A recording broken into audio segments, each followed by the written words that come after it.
ये सूरह भी मक्का में उस वक्त नाजिल हुई जब नबी करीम सल्लल्लाहु अलैहि वसल्लम और आपके साथियों पर कुफ्फार मक्का की तरफ से बहुत ज्यादा जुल्म और सितम का दौर चल रहा था। लोग आपको झुठलाते थे, आपकी दावत को नकारते थे और आप पर हंसी करते थे। ऐसे में दिल को तसल्ली देने और हौसला बढ़ाने के लिए अल्लाह ने ये सूरह उतारी। इस सूरह का नाम अश्वारा यानी शायर इसलिए रखा गया क्योंकि काफिर नबी सल्लल्लाहु अलैहि वसल्लम को एक शायर कहकर बुलाते थे और दावा करते थे कि ये कुरान कोई वही नहीं बल्कि कविता है। इस सूरह की शुरुआत में ही अल्लाह ने इस झूठे दावे का जवाब देते हुए साफ साफ फरमा दिया कि आप सल्लल्लाहु अलैहि वसल्लम कोई शायर नहीं है और न ही ये कुरान कोई शेरो शायरी है, बल्कि ये जाहिर किताब है जो हर चीज को बयान कर देती है। इस सूरह की सबसे बड़ी खूबी और फायदा ये है कि ये हमें तारीख के पन्नों से पिछली कौमों के हालात बतलाती है। इसमें बहुत सारे पिछले पैगंबरों और उनकी कौमों के किस्से बहुत ही दिलचस्प अंदाज में बयान किए गए हैं। इन किस्सों को सुनाने का एक मकसद ये है कि नबी सल्लल्लाहु अलैहि वसल्लम और आपके साथियों के दिल को जमाना की ये तकलीफें कोई नई बात नहीं है, बल्कि हर दौर के अल्लाह के नबियों को उनकी कौमों की तरफ से ऐसे ही सितम झेलने पड़े हैं। लेकिन आखिरकार जीत हमेशा अल्लाह वालों की ही हुई है और जो लोग झुठलाते रहे वो बर्बाद हो गए। इस सूरह के अहम पैगाम और सीख ये हैं। सबसे पहले तो ये सूरह हमें ये सिखाती है कि दुनिया में हक की दावत देने का तरीका क्या होना चाहिए।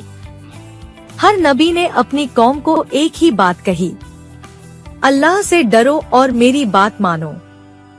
यानी दावत हक देने का स्टाइल एक जैसा रहा है, बस कौमें अलग अलग थी।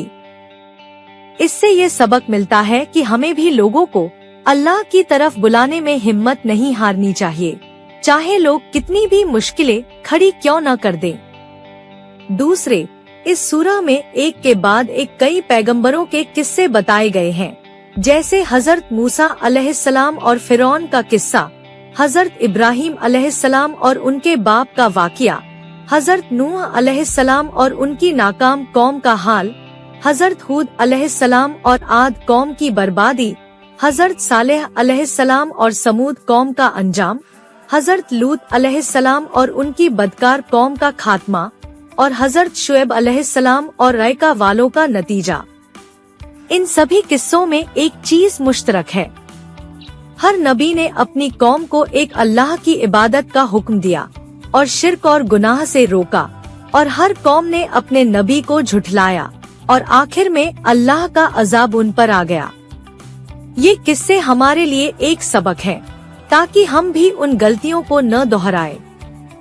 तीसरे, ये सूरह हमें ये भी बताती है कि ईमान लाने वालों के लिए अल्लाह की तरफ से मदद आती है और नजात मिलती है। जैसे हजरत मूसा को फिरौन से निकाला गया और उन्हें दरिया में से सही सलामत पार करा दिया गया, वैसे ही हर मोमिन को उसकी मुश्किलों से निकालने की ताकत अल्लाह के पास है। चौथे, इस सूरह के आखिर में एक बहुत ही अहम बात बताई गई है कि शायर या कवि वो होते हैं जो हर वादी में भटकते फिरते हैं और वो बातें कहते हैं जो वो खुद भी अमल में नहीं लाते।